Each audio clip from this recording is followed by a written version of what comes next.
NFL Nation, how you doing? Come on in. Welcome to As the NFL Turns, baby. Week 18 is here, baby. And listen, a lot of things still have to be settled. We had some games yesterday. We had a battle in the NFC South. One team won, but neither team made the damn playoffs. Make it make sense. I don't understand, man. What the hell is going on, baby? So the two teams played yesterday are now be on their couch watching and pulling for one of the other teams in the NFC South. Man, who also cannot win the South. who cannot win the South. How about that? That is crazy, man. And of course, we're gonna talk about that performance last night, man. Listen, shout out to the Seattle Seahawks, who last night clinched the #1 seed and their first NFC West title since 2020 with the win over the 49ers. And it wasn't a win. That was a dominant defensive performance by Seattle. And by the way, the 49ers defense only gave up 13. That was a good defense performance, but Seattle, man, that defense was on another level last night. So I asked this question, and we're going to get to that game. Matter of fact, that's going to be the first game we touch on. I'm going to ask this question. Did they peak too soon? Did they peak too soon with their performance? Just a question out there. Shout out to the 12-man favorite, man, one of our favorites on the show. Shout out to Megan. Congratulations on the #1 seed and winning the NFC West, Megan. All right, family. So, man, Carlos, man, like I said, let's talk about this game first, man. Let's get it, man. I'm the floor is yours, man, because I was highly impressed with the defensive performance by the Seattle Seahawks. I mean, I was impressed as well. And they battled their asses off. And this looks like a championship football defense, right? And my only concern for this particular team was, hey, Sam Darnold in the offense. Well, it's not bad when you just hand the ball off to Kenneth Walker and Charbonnet. They handle business per usual. And I didn't think about that aspect. I just kept saying Sam Darnold, Sam Darnold. Well, duh. A way to make Sam Darnold more comfortable is by running that football. And they did that. Time of possession. You don't give the Niners any kind of hope to come back in this game if you have the ball the whole damn time. So, I mean, there's a 2-for-1 pretty much time possession in favor of Seattle. You keep that football. You don't put Sam Darnold in any bad situations. Rarely was it their third and long, but when it was third and long, they found ways to pick it up. Unique ways to pick it up. But this defense, you got to just show all kind of love to this defense, because the last time they played an NFC West matchup, they gave up 37 to the Rams, though. So you're thinking, okay, and that was also an overtime game as well. But you're thinking to yourself, man, like, San Fran's going to put some points up. Can Seattle do that? No. They went into San Francisco, the hottest offense in the league over the last 2 months of the season, and straight up dominated, man.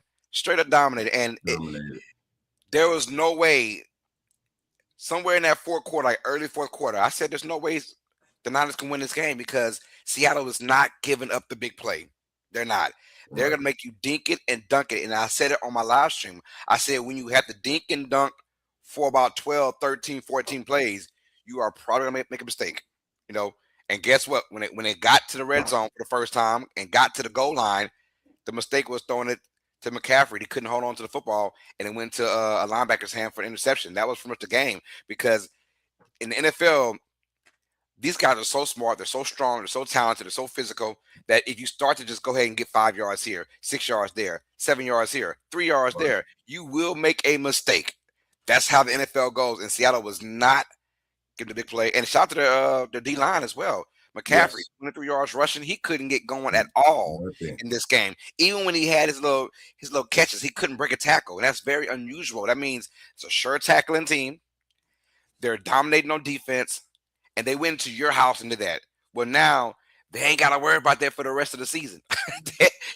We'll be in our house now in the 12th man, very comfortable. And since they got that, I mentioned on our show last week, since they got that, because I was concerned. I said, well, what if Seattle doesn't win the #1 seed? I'm not quite sure about this team. But if they do win the #1 seed, I like this team chances going to the Super Bowl because of their dominant defense and that fan base behind them going crazy. So the defense really showed out. They're long, they're lengthy, they got great ball skills, they're fast, they're young, they're competitive, and I like what I'm seeing in Seattle right now from that defensive side. Offense, as long as you run that football, bring that running game, bring the defense, you should be good in the playoffs. And for the first time since 2022, Christian McCaffrey did not force a missed tackle. Nope. Crazy. That was the first time that happened to him since week 12 of the 2022 season. So again, shout out to that Seahawks defense, as Carlos just said, championship caliber defense. But Carlos, all that said, is going to come down to one thing tomorrow. Next week, in 2 weeks, it's going to come down to Sam Darnold. 20 of 26, 198 yards, QB rating of 97. He completed 76% of his passes, but no touchdowns, no intercepts. With this defense, right now, he just has to steady the ship. Because when you look at this team, we know they're solid on all phases, in all three phases of the game. Offense, defense, special teams. Rashid Shaheed gives them that home run hit on special teams anytime he touches the ball on kickoff or punt returns. You got the two-headed monsters with Chauvinette and Kenny Walker III, and you got that young beast out there and Jackson Smith and Nick Buck. And again, Sam Darnold has made history. He's the first quarterback to quarterback two teams in consecutive years to 12 wins or more. Last year, and we said it yesterday, Carlos, when you were on, you say last year he was in the same spot and he failed. He didn't fail this year because that defense, and look, he made the plays, the necessary plays he needed to make for them to win yesterday. And we're being jumped by our brother. Well, he just jumped off. Cowboy, where you at, baby? All right, Cowboy, I'll be right back in. But no, what I like though from all three phases, the D-line, linebackers, and the secondary, they're all on the same page for Seattle. They stuck to their game plan. McDonald was a great defensive coordinator for the Ravens, coming over now and pretty much being the DC for this Seattle team, and it's showing, man. It's showing, and you see what Baltimore's going through this year on defense, right? So it's showing he's got this team glued up at the right time too, and I don't give a damn about a bye week, and it could be rest over rust. I don't care about that. Get your bye week, get your relaxation on because you earned that. You heal up, and then you have the 12th man for the rest of the season, right? And you're right. There will be a time where it comes down to Sam Darnold, but there's also a chance that you can make that not happen, right? Yeah. If you're Seattle, just play how you've been playing. Play great defense and run the football and get Sam Darnold in third and comfortable, third and short. Because San Fran wasn't boasting a great defense. We knew about that. And it came to a point where I felt like Seattle was about to shoot themselves in the foot a few times because you didn't want to let San Fran back in the game. And that made it even more remarkable that Seattle never let San Francisco back in the game because Seattle wasn't putting them away like you thought they should.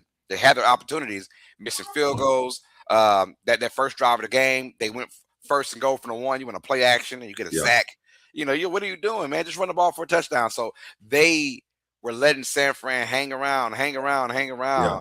But credit to their defense, they bit, but they never broke at all in this game. And I that's a scary thing because that was on the road, though, dog. That was a road performance. Yes, that's what makes it even more. That was a playoff de facto game. It really was, and we saw our best versus your best, although you didn't have Trent Williams in that game and Ricky Pearsall. Now has been banged up all season long. So it's even incredible. They're even in this position. In this position, right? So, but Seattle's like, yo, when it's all said and done, we went on the road and took care of business, and now we'll have to reap our benefits, get our flowers, and be at home for the rest of the season. So both teams came in on a 6-game winning streak. 49ers offense came in humming. Yes. So either without their left tackle and their number one receiver, there was no excuses for San Francisco. Seattle went in there and they straight beat them. Yeah. That's all to it. They straight beat them. You had Brock Purdy, you had Christian McCaffrey, you had Kittles, you had Jennings. You couldn't get the job done. So now you have to play wild card weekend. I can see this as a possible NFC championship game. I can, because though we all thought the Rams were the cream of the crop, we don't know what we're going to get from them week for week. And again, really, it's the entire NFL, man. You know, I believe in, as a fan of the NFL, I love that there is not one team that you can just put your finger on and say, man, they're guaranteed to be in the NFC or AFC championship or the Super Bowl, because you don't know. But we'll start to find out next week, man. And again, shout out to the Seahawks. Congratulations, because no one had them winning the NFC, the number one seed in the NFC at the beginning of the season. I know I didn't, but you know, you're gonna have those out there who will now all of a sudden with Nostradamus and say that they did. But congratulations, man. Man, let's move on to the game that started the evening, Carlos. As we go there, let's talk about the game that started week 18 and 16-14 Tampa Bay over Carolina. What was your thoughts on this one, Carlos? This game was ugly. It was ugly, as it should have been. This game was ugly. I'm gonna tell you right now. The Buccaneers are very fortunate to get out of this game.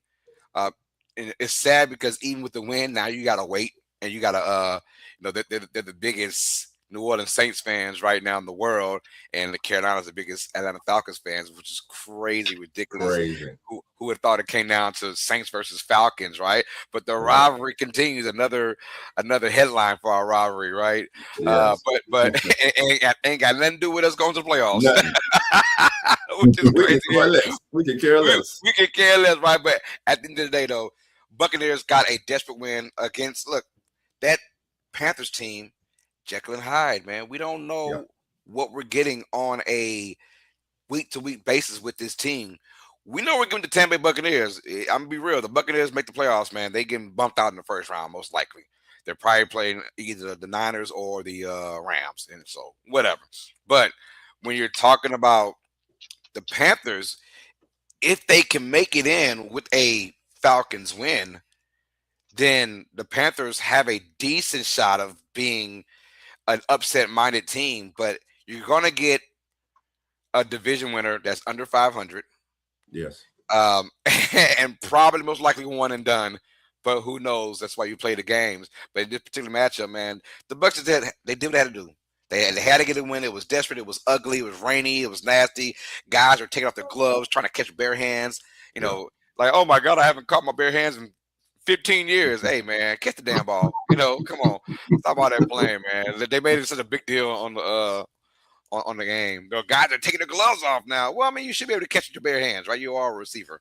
So, anyways, but, the Buccaneers made it ugly. Panthers made it ugly. Turnovers were there. Somebody had to win. Let's just keep it real. Yeah, somebody had to win. Somebody had to lose, and the Buccaneers fortunately won that. And the Panthers, you win this game, there is no Saints versus Falcons to determine your destiny. You got to win that game, and that's the Jekyll and Hyde part of everything. Like, do we really think the Panthers or even the Buccaneers are good enough to make it past the second round? And I don't think they are at all, man. And this game itself showed it as well. Honestly, the Saints, if we can vote for an NFC South representative right now, most people probably voting for the Saints or the Falcons again instead of the Panthers. They're the two best teams right now. It's you've never seen that before, though, Dolph. Like, at the end of the year, the two best teams in your division aren't going to the playoffs. The two worst teams are the ones that's representing your playoff hopes for your division, and it's rare to see that. So hopefully for the Falcons and the Saints, it could be something for next year that can get back right for those teams. But anyways, it was an ugly matchup. The Buccaneers won the ugliness, man, and now everything awaits on Saints versus Falcons, man. The rivalry continues, bro. Man, Cowboy, what was your thoughts on this game? Then I got one point I'd like to make before we move on. I want to make sure everybody can hear me right now. Yes, sir. I'm coming through. Okay, good. I'm trying out something new. Hence the fact that I'm late. Sorry about that. I'm late today, but Guys, I'm excited about today, man. I really am. Hold on. Before you get started, bro. Hold on. Boy, you clean, boy. I gotta get it, boy. I like that. Hey, boy, you clean, baby. This is rivalry. I see you, boy. You clean, boy. You got to stand up for this rivalry, man. The Saints-Falcons rivalry, man. You're talking about the best rivalry in the NFL, bar none. I don't care what nobody's saying about Chicago and Green Bay, Dallas, San Fran. I do not care. This is the rivalry of all rivalries.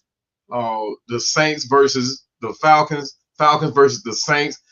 We just need to keep the refs out of it. Just have a good game, man, and like we always do, make it close.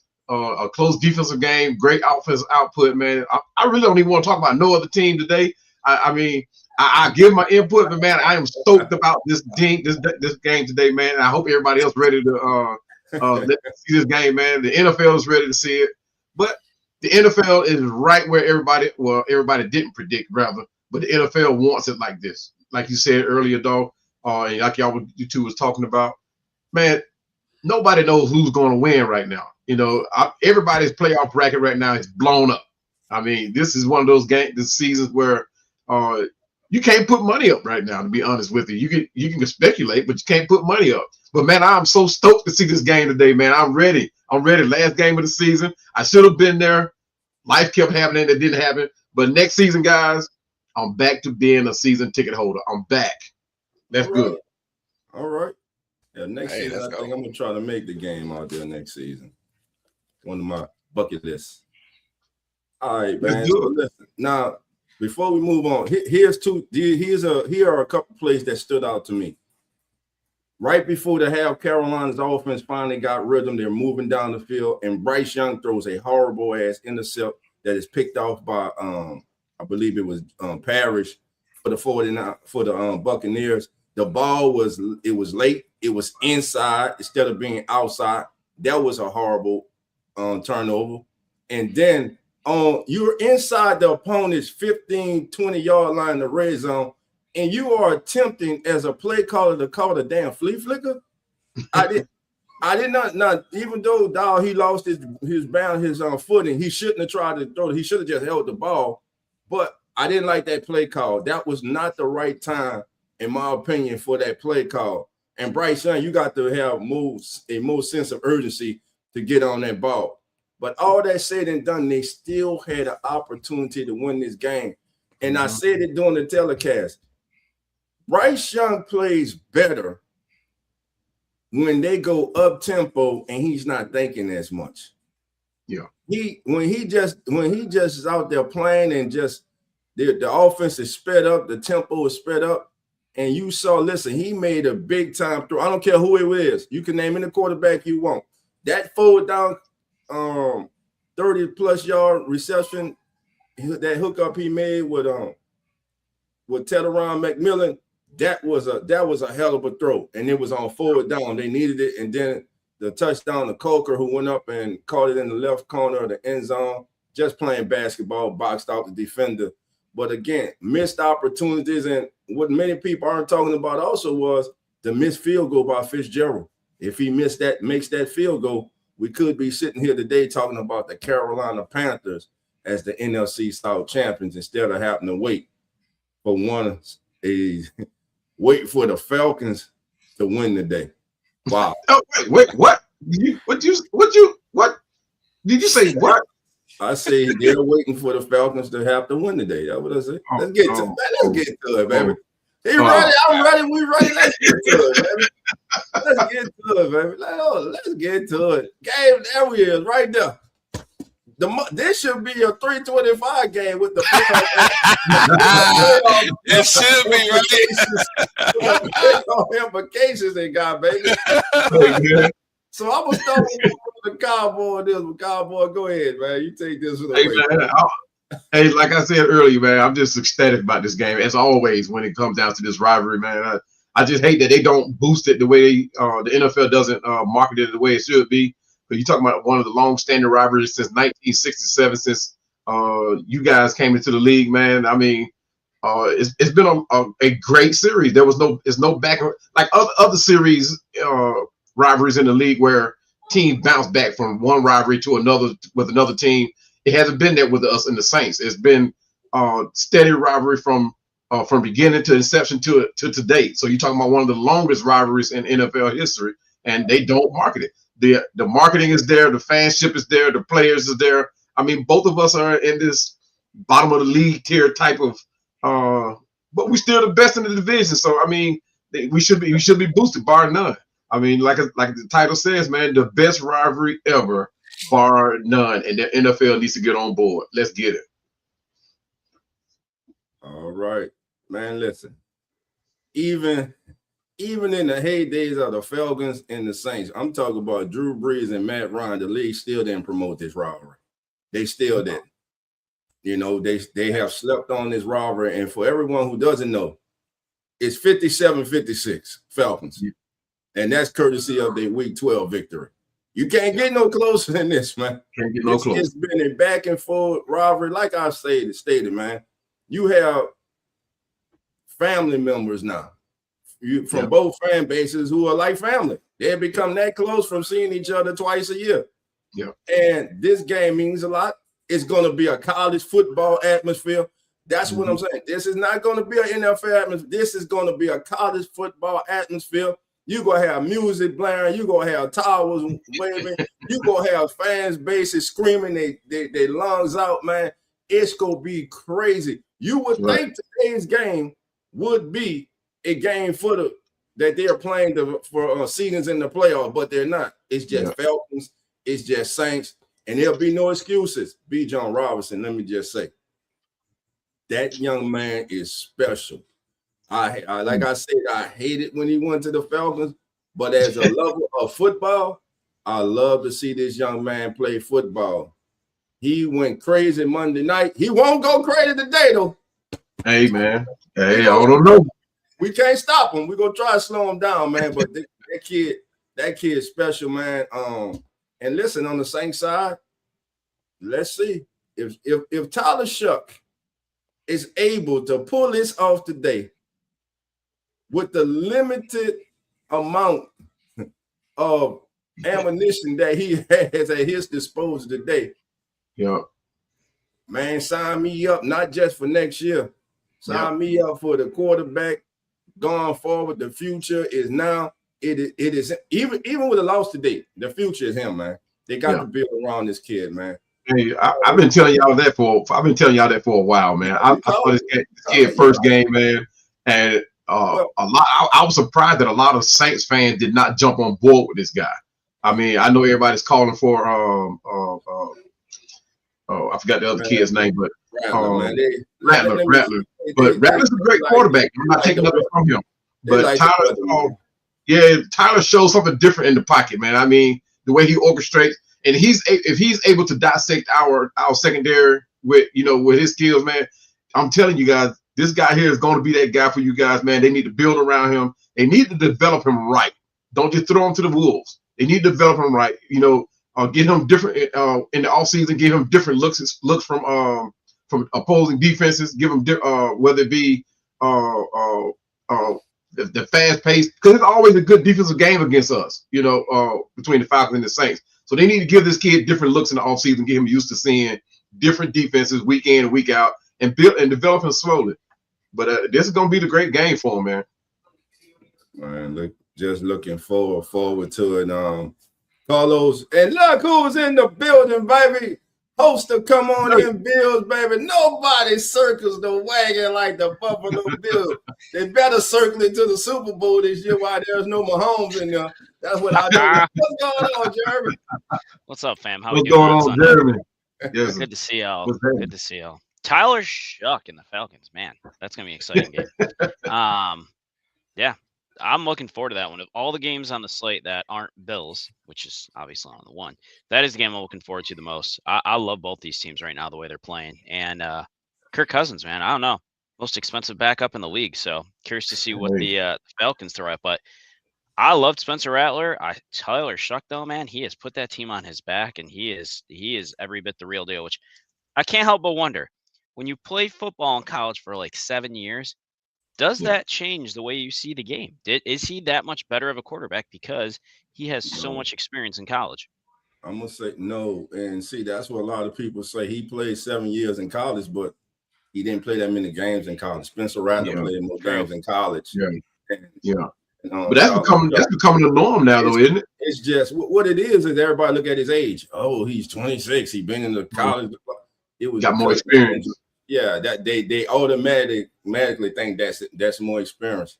That's not no game experience. Game experience is game experience, and he doesn't have that. But what he does have is, like, I got to give it to Louis Riddick. Louis Riddick, and shout out to my brother Dante of East Coast Gridiron. Those are the two gentlemen who I respect a lot that identified Tyler Shuck last year in their mind as the best or one of the best quarterbacks in the draft. Mm-hmm. They have been on Tyler Shuck the entire time. When we were at the Senior Bowl, Dante and I were sitting, we were talking, we were watching Tyler Shuck, and he was explaining to me everything about this kid. I watched this kid. I came back, and like I told the family, like, hey, this kid here, whoever gets him, and like when I interviewed him right after the Senior Bowl, and like I told him, and I said, whatever team gets you is going to be very fortunate to have you in their building. Yeah. Little did I know it would be us, but I'm happy as hell it's us. I'm happy as hell that is us, man. But again, looking forward to this game, man. And the day does matter because you're putting on display, you're putting your resume on display today for 31 other teams. So a lot of people are like, today doesn't matter. It matters to those guys. You're going to have guys called up from the practice squad who haven't had the opportunity to play that much. Today is their showcase game. Today is the day where they get to show what they have, and they get to represent themselves, their families, and everyone who helped them to get to this stage. So the day does matter. Yeah. I'm going to tell you, when I first saw this kid throwing, though, before he came to the NFL, right? What I first noticed about him was his accuracy, right? But I was looking like, okay, anybody can be accurate without pressure on him. But now that he's gotten pressure on him, oh my goodness, I mean, he's wowing me even more. You know what I mean? So I mean, like I was saying earlier, if he gets developed right, man, I think this kid he'll be right. I'm just waiting to see what he develops into the future of next season, because I'm sure this division will not go down like it went down this season. There's no way it can. I mean, I think it'd be more competitive. It'll probably be even more slated evenly, and be more 500 ball as opposed to people playing 2 or 3 games beyond 500. I think it'll be more competitive next season. Yes, sir. I do as well. To have, I know this is as NFL terms. I know we're diehard Saints and Falcons fans, but it tells you how mid Week 18 resume actually is. We're spending about 20 minutes talking about Falcons and Saints team that have no chance of making the playoffs at all. Eliminated. But fighting for a chance to get somebody else in. So it tells you that there's still a storyline with the Saints and Falcons, which is why we're talking about it so much. But it's cool to see that. As far as Tyler Shuck's development, I'm loving what I'm seeing. I was one of the ones that was kind of scratching my head in the beginning, like, why did we get this kid? But now I'm looking at it. Hey, I eat my words up, and I stand corrected, man. The kid has been amazing. And like Cowboy said, even when they throw pressure on him now, this kid is a 1, 2, 3, sometimes 4 read quarterback. I love that. I love that. That means he's got his nose in those dang books. He's watching video, watching tape, and he's getting better at it every single time. So yeah, you want to throw him to the Wolves, but I think the Wolves are already there, and with more talent around him for next season, things are looking up for this kid, man. And he's one of those COVID babies. That COVID year gave a lot of guys extra years. It was just that's how it is, injuries and COVID. So that's why he spent those 7 years in college, and that's what a lot of people. But a lot of folks don't have the talent to make it to the NFL. They just want to stay in college for 7 years and get some good NIL money, and then probably work at Walmart when it's all said and done. This kid knew, hey man, I got the talent, and it showed. Right among the NIL money, you ain't gonna have to work at Walmart. Well, it depends on the person. It depends on the person. I know a lot of folks that got paid under the table, and they working at Kroger right now. You Yeah, know, like, yeah. you was the man, homie. In high school, you was the man, homie. What the happened to you? Yeah, so I know a lot of guys that had that talent, man, but their mentality, they had Kroger or at Market Basket right now. Yeah, we talking about pressure that he may be facing.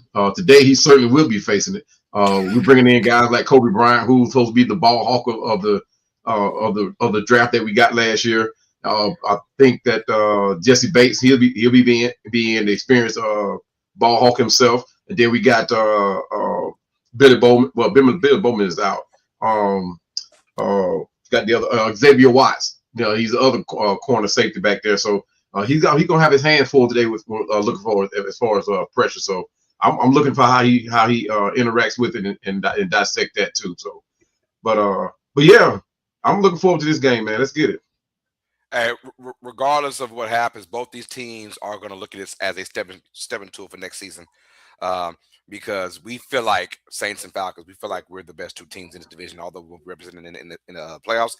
We feel like right now, currently, we are the two best teams in the division. So a lot to go on. And like you said, like Dolph said, 31 teams are looking at these other players too. So you're going to perform, and it's going to feel like a playoff game, albeit it won't be, but we'll just be helping somebody else get the playoffs.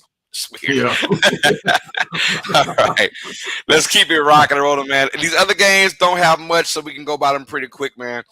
We have the Browns taking on the Bengals. Biggest question for Dolph and company. I'm going to talk with Jeremy first. Jeremy, is Myles Garrett getting that sack record, man?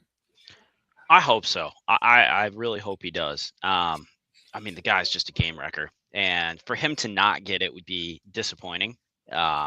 To be that close and to have to just get one more sack with like 3 games left, 2.5 games left, and not being able to do it. I think he gets it. I think he gets it today, but I'm going to be sad if he doesn't get it because he's certainly earned it and deserves to have that record. And regardless, probably defensive player of the year. I don't see anybody else that's going to take that from him based on his season. So either way, it's a win for him. Yeah. I got you, Dolph. Bengals, man, I know it's a sad part of the season, man, but what do they do today to show a victory against Cleveland? I think the Browns get them today, and just to watch this game. Why are we watching this game? You guys already spoke of it. Can Myles Garrett get the victory today? For Cleveland, offensively, this is the last audition for Shedeur Sanders for this season. He needs a strong game, because there's a chance that Kevin Stefanski may not be back as the head coach of the Browns next season. So, as I say, auditioning. You are now auditioning for possibly a new head coach in Cleveland or going somewhere else in the National Football League. So today matters, man. Today matters. Yeah. Cowboy, your thoughts on Bengals and Browns? Yeah, man. I mean, the Bengals are on this 3-game win streak. But is it the Bengals or the Browns? No, the Bengals. The thing is, will Myles Garrett get that record? That's going to be the thing. And will Shedeur allow him to get it? So, like Dolph was saying earlier, these are actually auditions for going on to the next season. With Stephen. Y'all know his name. Moving on. Will Shedeur still be there? Now, everybody knows the feud between Shedeur and the Browns and why they think that it had happened. And I didn't know this, but I mean, somebody's wife is now the the wife of the coach of the man that Dion offended some years back. So that could have a play in it. Will Shedeur still be with the Browns? Either way, the big picture is, will the Bengals lay down, or will the Bengals step it up to play to get Myles Garrett his sack, which is going to put some extra money in his pocket, right? And you look at the deal that he signed earlier this season. That is a hefty deal, and to turn around and give him that record money too, you talking about one of the biggest purses probably ever in NFL NFL talk, right? But I see the Browns actually giving the Bengals a play here in this game, not to save Stefanski his job, but just so that Shedeur can get a better look. And I actually think that that he will do it. I think the Browns will pull this game off. I got you. I'm going with the Bengals to win this one. I don't think it'll be close, but also I hate to be that dude. I don't think Miles Garrett get the record, man. He had 3 games No. to get it. Teams are game planning heavily Mm-hmm. against Miles Garrett, and they don't want to be that team, I guess, that gives it a sack record, even though it kind of hurts their offense. You know, they say we'd rather have our offense be hurt, a la that Steelers game. Steelers were having 2 and 3 guys chipping and blocking, and it hurt their offense because they couldn't get anyone out there to get open. So I can see the Bengals maybe doing that, but the Bengals are more of a free-spirited offense, so there is a better chance, and they have nothing to lose. As the Steelers had everything to lose by losing that game, so there could be a possibility. But I'm gonna go ahead and say no. I don't really see it. We'll find out. Though. I hope he does get it though. That comes down to coaching too. Maybe they need to move them around, move them inside. Stop having them line up at the same spot the entire game. So it comes down to coaching too. You know, if you want, hey, we ain't going nowhere. We got a generational talent who has a chance to make history. I'm gonna do if I'm the defensive coordinator today, I'm gonna do everything I can to help him get that record. I'm running stunts and everything. I'm trying to get him free. He getting that record today. Yeah. And by the way, he playing Shador. Y'all know what Shador like to do. Shador like to run around, turn his back, flip around and shit. Go ahead. He gonna get caught today though. That's why I think it's going to be kind of hard for him to get it because Shador get on the bike and take off on him. Yeah, Shador don't know when to put the kickstand down on the bike though. Hey, so for those who don't know, y'all, the NFC number 1 seed has been clinched by Seattle. That was obvious from last night, but the AFC still has a lot of determining factors for the number 1 seed. Even the Houston Texans are still somewhat at play for the number 1 seed. It's crazy how it's going on, but obviously the Texans are here to play for the AFC South division between them and the Jaguars, but they have to take on a coach team. Show some love to Phillip Rivers. He's done for this season, and I'm pretty sure for the rest of his career. But shout out to Phillip Rivers. The coach who started Riley Leonard today. Maybe he's done. Maybe he's gone. Maybe we don't know yet. I don't know. He might come back for a full season next year, be the backup. He still got that pension, right? Yeah, but you never know. Or start because Dan Jones will be starting for a while with this coach team with that Achilles injury. So you never know how that goes. Yeah. But nonetheless, though, Texans got a lot to play for in this game. A division is up for grabs. Look. The Jaguars have an easy task against the Titans, but you just never know. That's why you got to play this game. And Houston is one of those teams that are coming in hot right now. Not necessarily offensively, but for sure defensively. They have a championship defense right there. What do you see about Houston in this game, man, and for the foreseeable future? Let's go start with you, Jeremy. I mean, first of all, Houston wins this game. Riley Leonard starting. I mean, it'll be good for him. Get some reps in there. I don't see him winning this game, but that Texans defense, man, like what can you say? Will Anderson Jr., Derek Stingley Jr., like it's just filthy. We talk about this week in and week out, and every week I just continue to be more and more impressed with that defense. They're going to make life very difficult for the Colts. I am very motivated in this game as far as a Bills fan because I want James Cook to win the rushing title this year. Right now he's ringing the league, so I need Jonathan Taylor to be, contained. Because right now that's his biggest threat to not win that.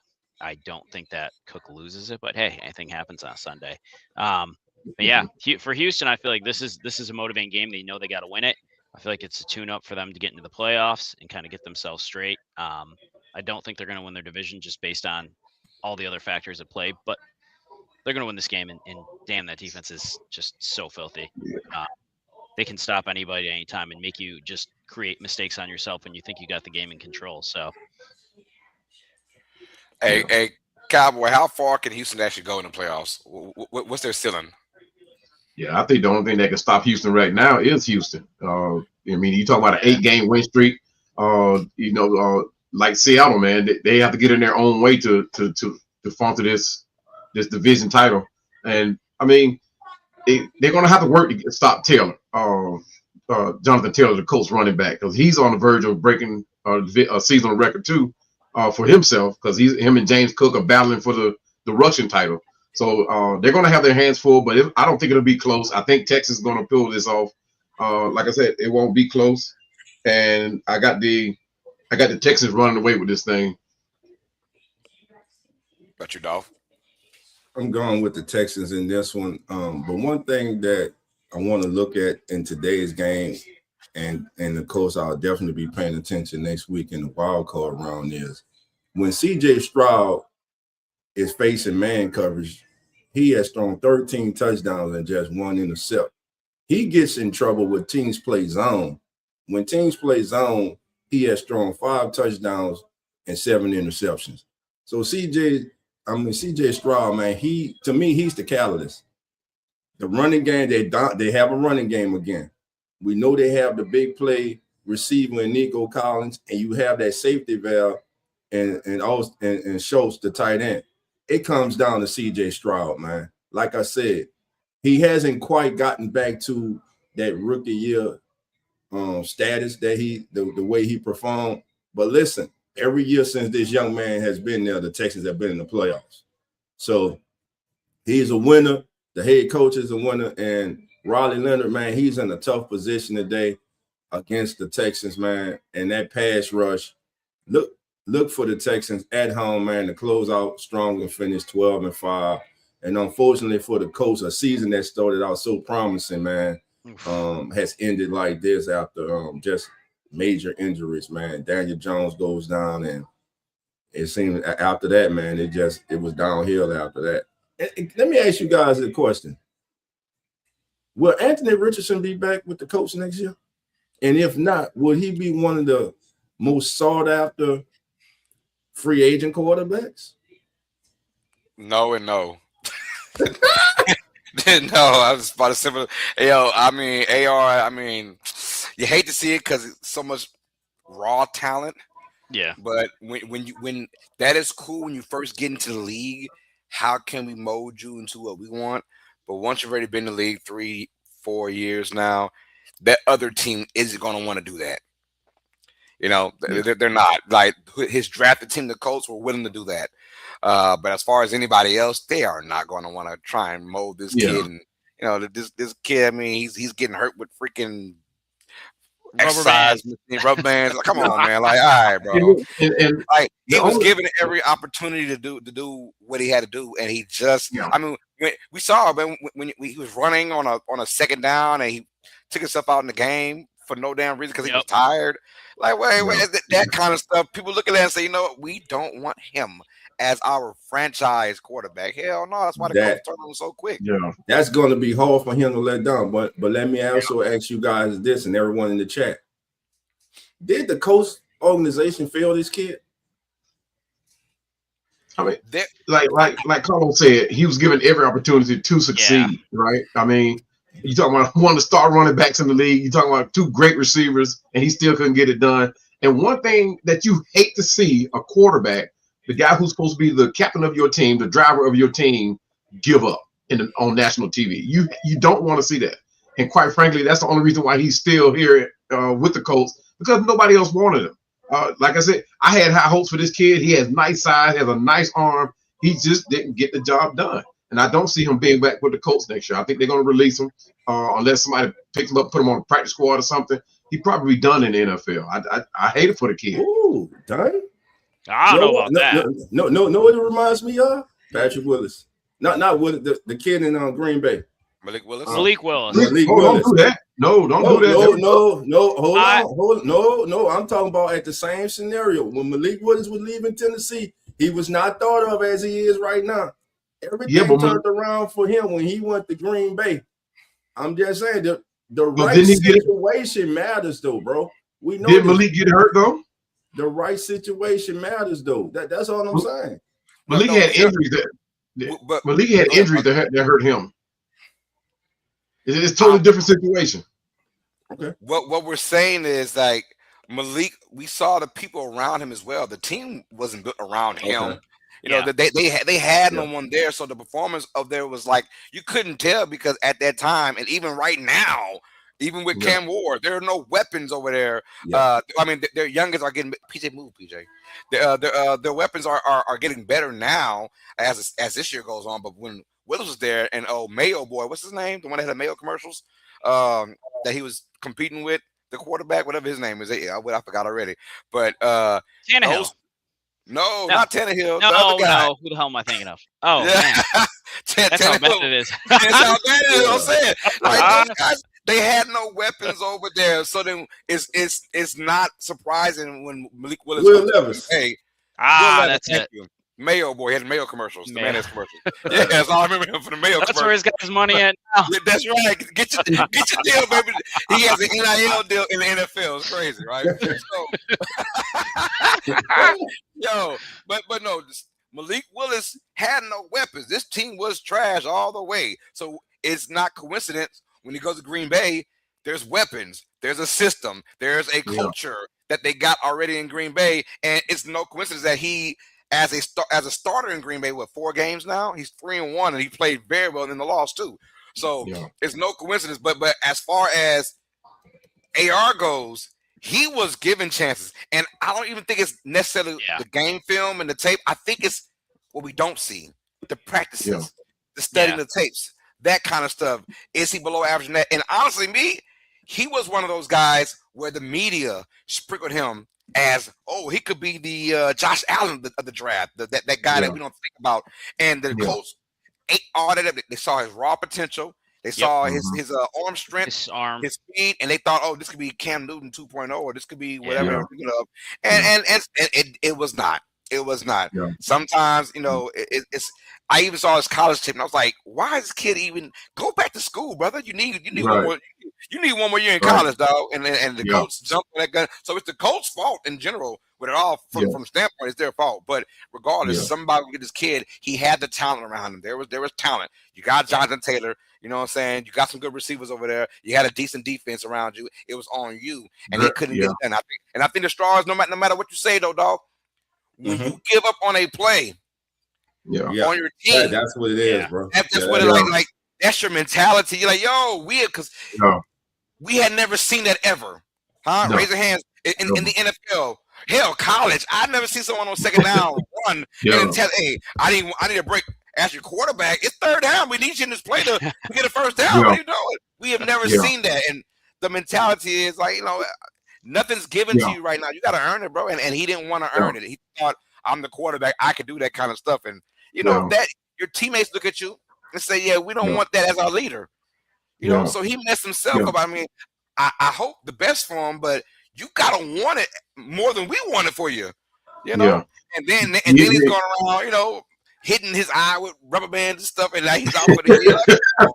I mean, but you gotta wonder, did all this sink in, right? Did all this sink in after this? Because the reality of it is, he's gonna end up maybe at best a backup somewhere, right? Like, I think there's always a place for a guy like that as a backup, right? Like, he's got raw talent. Like, I'll be honest, would I take him over Mitch Trubisky? Yeah, I would.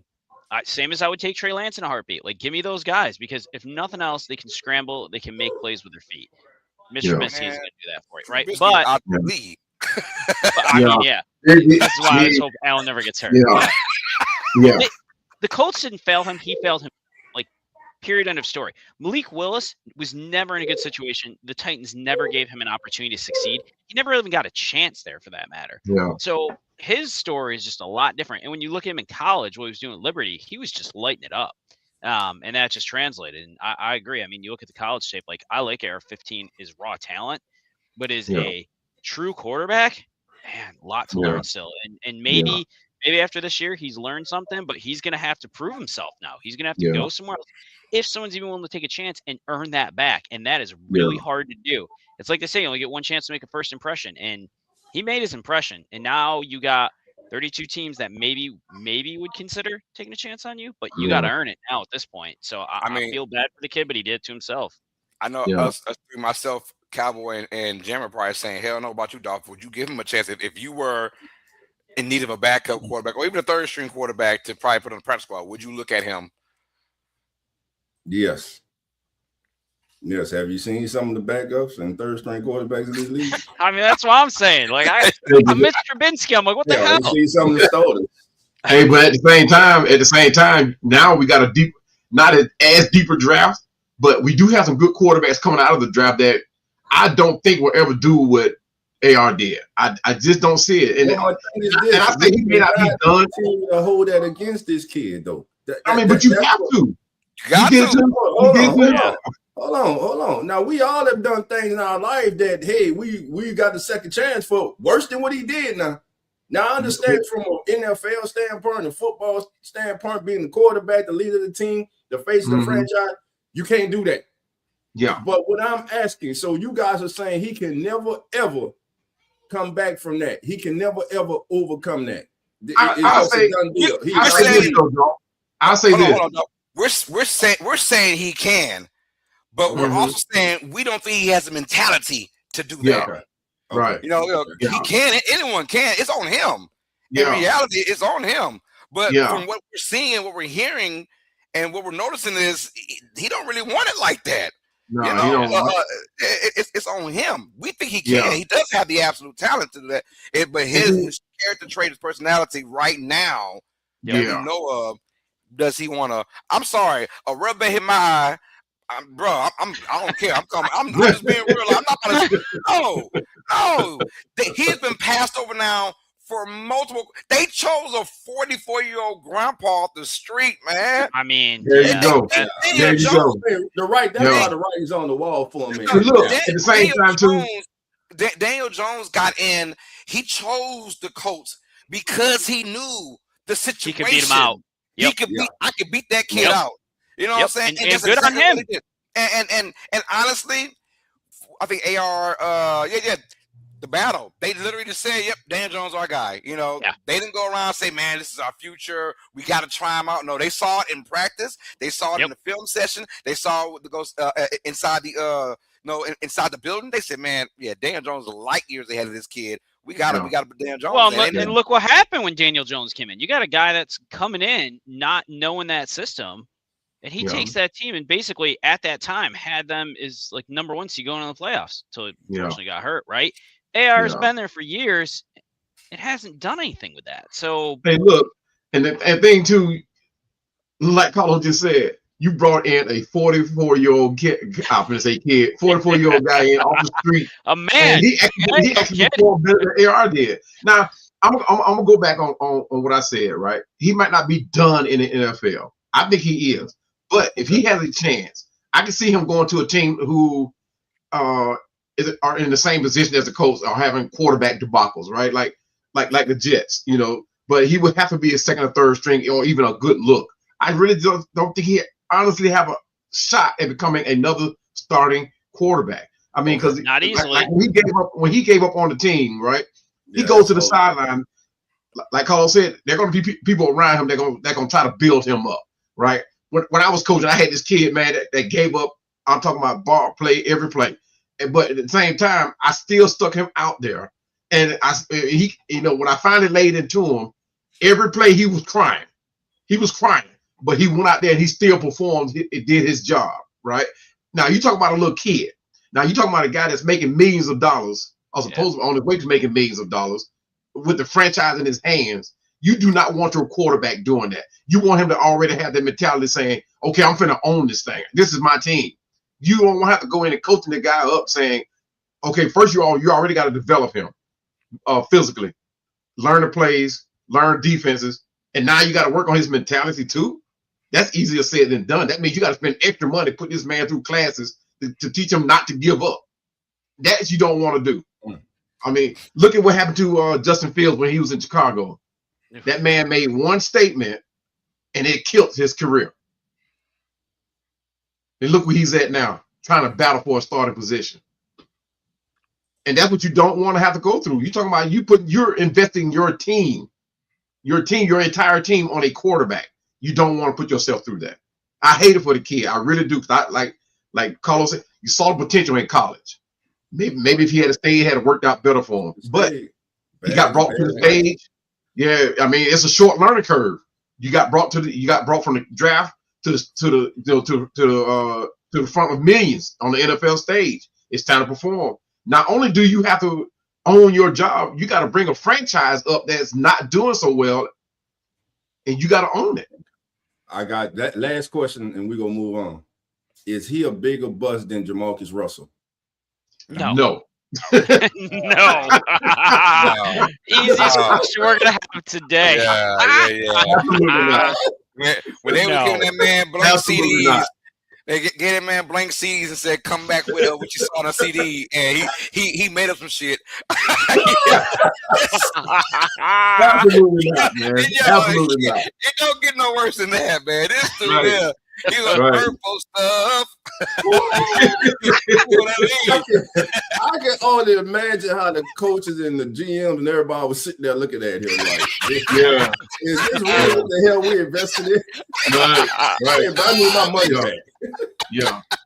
Now, what would probably have saved him if during that moment he was giving up, if he had said, "Hey, man, my elbow is hurt. Yeah. Or my wrist is hurt. My rib or something. No, something. Claim you hurt or something." Yeah. But when you hit your helmet like that, that's not saying that I'm hurt. That's not saying I'm hurt. When you hurt, you lay down on the field and say, "Hey, man, I know." But this man tapped his head and said, "Hey, man, no, I can't go no more." Gotta pull some soccer stuff. Just fall on the ground, start rolling around. Something. I'm gonna say this. We'll dip out. Like, NFL stands for not for long. There's a reason why the average span of the NFL players 2.5 to 3 years. For every Tom Brady, there's a bunch of ARs out there. So it's just how it goes, man. It's just how it goes. We'll see. Rooting for the kid. Hope all works out for him. Maybe next year, the year after that, someone can take a chance on the kid and see him out in training camp. Right. That's why you have training camp. You come and get guys, and we'll see what happens, man. Yeah. Let's keep moving on, man. Before you go on, Carlos, yes, sir. Before you go on, I got to tap out. So oh man, you can't wow. I got to tap out.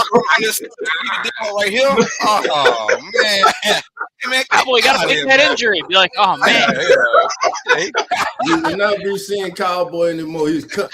He quit on. Hey guys, I appreciate you all having fun as usual, man. It's been a blast. Let's go home and get ready for this. Get ready for this rivalry, man. Best rivalry in NFL football, man. And I'll be ready to come back and talk about it after the game. But if I won't be streaming it myself, but you guys probably will. I don't know, but I'll be back. I mean, I got to dip out for about 45 minutes, maybe an hour. Yeah, and, just jump on with me. I'll be on. I appreciate you guys having me on. All right. All right. Oh, all right, let's keep getting into y'all. All right, Cowboys. I had us talking about the damn AR for 30 minutes, and then he want to dip out now. Oh man, come on, man. Is he recover from the juice? I think he is. I hope so. I don't know, man. He's on that purple stuff. Long as I played on side. And what's frustrating about it was he was so gifted, bro. Oh, he was crazy gifted. You threw 90-something yards from your knee. From the knee. Absolutely crazy work. But the Raiders. I mean, you had to take him. You had to take him. I don't blame him for taking him. Listen, no one knew what turned out was going to turn out like that. Right. Everybody else was like, "Thank God it wasn't us." Yeah, he's the main reason why though they stopped giving that hell of money to them first round quarterbacks now. I have $100 on Raiders to win Super Bowl. Pays $2,300. Ain't worth it, brother. Nope. Ain't worth it, man. To win the Super Bowl, not even go there, but to win it, ain't worth it. But about to lose $100. John Harbaugh, and the same offensive coordinator. Go ahead, keep your money, man. Hey, Jaguars got a better chance than the Ravens, and they take on the Titans today, you guys. Jaguars would have win, and I do apologize. The Texans have no shot at the number 1 seed overall, but they still have a chance at the AFC South title. But the Jaguars take on the Titans with a win today. Jacksonville will be the AFC South champions. But did we see the division being pretty much this good towards the end? Toward the Jaguars, the Colts at one point were the best team in the NFL, and then you had the Texans now that are won like 8 in a row, which is going crazy, man. This Jaguars team, what do you see their makeup in the playoffs, Dolph? I see them as a team that can make the AFC championship. They got a running game, they got receivers, and they got a defense. And most importantly, Trevor Lawrence is now starting to play good football. Lincoln is getting Trevor Lawrence to play good football. He has gotten Trevor Lawrence to play good football the majority of the season.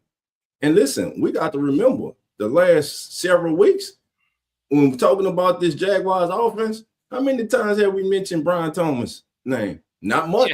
Nope. A lot. Not a lot. And of course, that big trade that they did at the trade deadline, that has paid significance, man. Trevor Etienne just being a beast with the ball in his hand, do it all. So I believe that the Jaguars are a very serious contender, man, to make it as far as the AFC Championship game. I like their makeup. I don't know if they make the AFC Championship game, but I can't disagree with you, Dolph. I mean, they're a very complete team, and I think the two missing pieces they've had, I think the past couple of years, is ETN being as consistent as he's been. And I think when they traded Bigsby, I think that was huge for him. I think that was the moment they're like, hey, we really believe in you. Like, you've got to step up your game. And he's shown that game after game. And I agree with you with the Trevor Lawrence thing. I don't like the kid. I never liked him. Just not a fan of him personally. But Sunshine. The game. But man, hate the man because he's beautiful, man. Because he's a beautiful man. I mean, I'm a little jealous of the hair. Let's just be honest here. I don't have much of it, so I'm follically challenged. She is not. So there's that. But yeah, he's killing it. He looks great lately. And like you said, we haven't even talked about Brian Thompson Jr. like at all. Like, they're winning games using multiple weapons. They're making very few mistakes, which that's always the biggest thing, right? Like, you don't want to shoot yourself in the foot. And ETN's playing the way he can play, is a complete running back. And honestly, he's never going to be Bijan Robinson, but he's playing very much like a C-Mac Bijan Robinson type player right now, where he's doing it all, receiving, running, and being consistent with it. So they're going to be a dangerous team in the playoffs. The AFC is going to be a really interesting race to the AFC Championship, because there's a lot of really good teams, and anybody's going to have a shot to win that. I think the Jaguars, they have a shot at the number 1 seed. Obviously, the Broncos and the Patriots lose and they win. Yep. I think the Jaguars will benefit from not having that bye week. I think they're on a roll right now, and you don't want to kind of stop that, right? Right. So I feel like obviously it's a long shot for the Patriots and the Broncos both lose this today, but so most likely the Jaguars will be playing next weekend. But I like that from Jacksonville. I want to continue to play because of how hot I am as a unit. All phases of the offense, defense, and special teams. Their kicker too, Cam Little. We were talking about Brandon Aubrey all year, but Cam Little's had a fantastic year as well. Dude can kick it from 75 if he had to. I think. Wild. And them hosting potentially 1 or 2 games. It's also big time for Jacksonville as well. So I like this team. Like Dolph said, man, the receiving unit, and like we haven't even mentioned Brian Thomas, and for good reasons, because everyone else is clicking, and I'm liking what I'm seeing. And I've always liked Trevor Lawrence. And there were a lot of rumors about Lawrence being traded, or should he? If you're Jacksonville, hell yeah, you don't get a franchise quarterback off the tree that's tough. Get this man. He's a serviceable quarterback, and now he can go from that to maybe somewhat in the elite area next year. And this will be his second time in 5 years or 4 years, whatever. That's 26. He locked himself in after this year, for sure. So I'm saying, like he's a franchise. Do not lose that, because there are teams that are just here to be quote unquote relevant. The Jaguars are one of those teams. They ain't never, ever, ever in their entire life got to win the Super Bowl. They don't care. If it happens, it happens. But they're a franchise that ain't built for Super Bowl. They just want to be talked about a little bit, right? Just talk about us a little bit. And that's what the Jaguars are. You don't want to lose your only talkable person, which is Trevor Lawrence. And then after that, you're back to ground zero. So, yeah, Jaguars could be the team of destiny. But like you said, Jeremy, the entire AFC playoff is going to be crazy. I'm ready for it. All right, let's keep rocking and rolling, y'all. Packers and Vikings back to the NFC now. Quickly, Vikings will start McCarthy. And they're going to take on a Packers team that's clinched the playoff spot for a while now. There will be no Jordan Love. Is there a Malik Willis sighting in this game? No, he's not playing either. Nope. So, all right, and that made sense because the spread was so long. The spread was crazy, 12.5. I was like, why is the spread so much? But okay. But for good reasons, though, because Malik Willis has the shoulder injury, and he is a serviceable number 2. You got to keep him for the playoffs. They're stuck at the number 7 seed. I'd tell you what, does Green Bay have any shot? Not only in today's game, because I'm going with Minnesota, and that defense is so freaking nasty for Brian Flores, but do they have any shot in the playoffs? Because they're most likely taking on either the Eagles or the Bears. So quickly, do they have any shot in the playoffs? I would talk to you, Dolph. Hell yeah, they got a shot. I know they lost Michael Parsons. That's still a good defense. Mm-hmm. Jordan Love comes back. Malik Willis as the backup. They loaded at receiver. Everyone says they don't have a number one receiver. They got receivers who on game day turn into a number one receiver. Green Bay is going to be dangerous. There was no team, Jeremy just said, AFC is wide open. Same on the NFC. It is wide open. You can name any team you want. You can name the two teams from yesterday. Every team in this year's playoff has a major flaw. There is nobody who is 2 steps or 3 steps above anybody. To me, it's about who goes in playing the best, and it's going to come down to this old saying that we always hear. Defense wins championships. Defense, the top defense in the playoffs, I believe, leads their team to the Super Bowl title this year. So to answer your question, Green Bay most definitely has a chance to represent the NFC in the Super Bowl. I mean, I can't disagree with Dolph, right? Green Bay's a 7 seed. Like, that's just wild to me when you look at that team. I mean, they're a complete team all around. And I think Dolph said this earlier this season. And maybe it wasn't Dolph, but I'm going to give Dolph credit for this. Maybe it was you, Carl, so I'm pretty sure it's Dolph. That defense at the beginning of the season was not built around Micah Parsons. Micah Parsons came in partway through the season.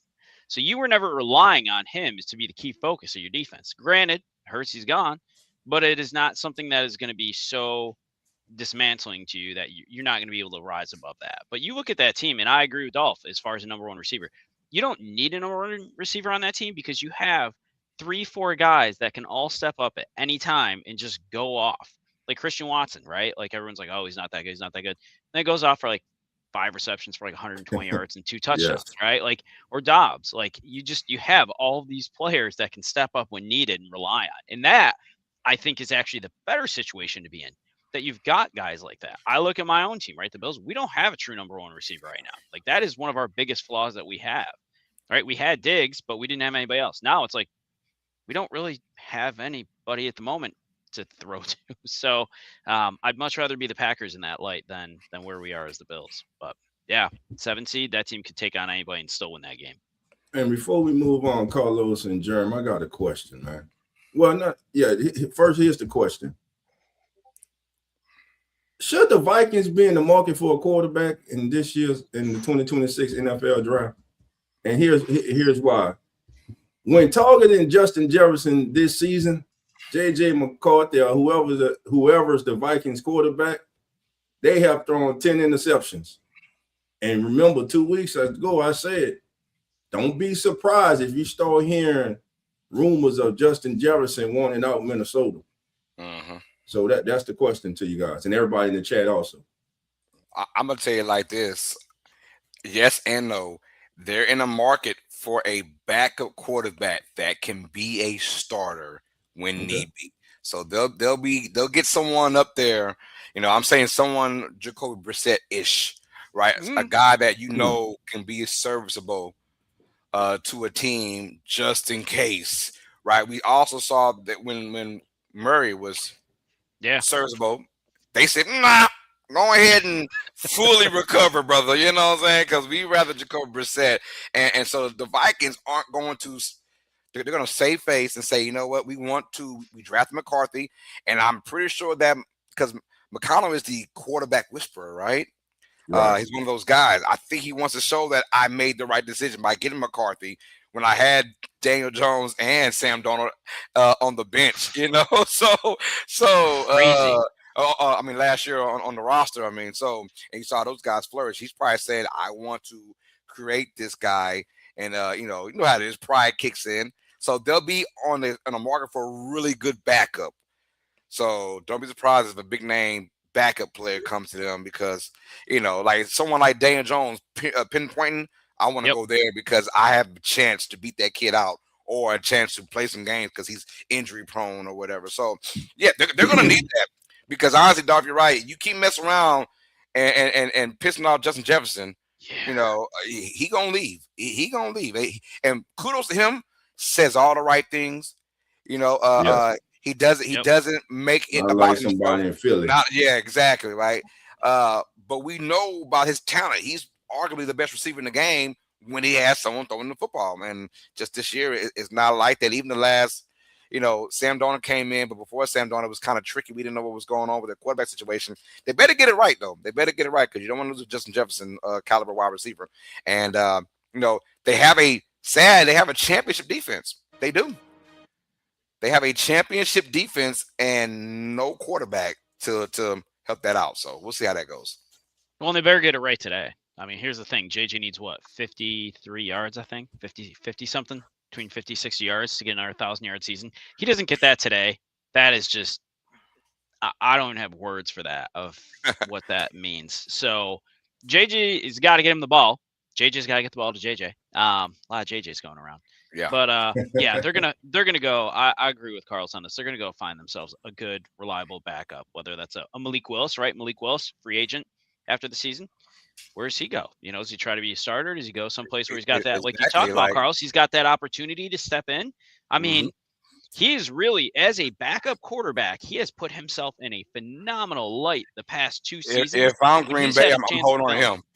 Oh, I'm paying that man because he's going to go somewhere. For 1 or 2 years. I got to hold on to you, brother, just because Love hasn't shown any, any ways of being healthy for a full year. So and look what Malik Willis has done in like interim fits. Like he's come in and he's brought them back to win games. He's won games and he's not even played with that team that much.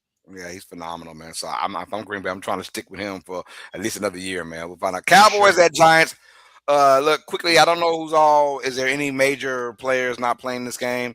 Cowboys are only a -3 favorite to win this game. I know it is in New York, and last time these two teams played, it was a shootout via Russell Wilson throwing 450 yards passing. It tells you how long this season has been for the Giants. Jackson Dart, though, look, I finished strong, man, but I do not like what I am seeing from the Giants organization with this kid. This kid is running too much, and way too much. And even when he came off an injury from the concussion this past game, he was still running way too much. I'm like, yo, I gotta reel that kid in. Man, settle this kid down. Don't call so many run plays for the kid. It's starting to piss me off in a certain extent because it's almost like, well, the head coach is gone. The GM might be gone too. So it's almost like, hell with it, man. Just do what you got to do because I'm not here anyways. I mean, they got a good running back. They got Tyrone Tracy Jr. I mean, it's not like they don't have a running game. I mean, Singletary, I think, is meh.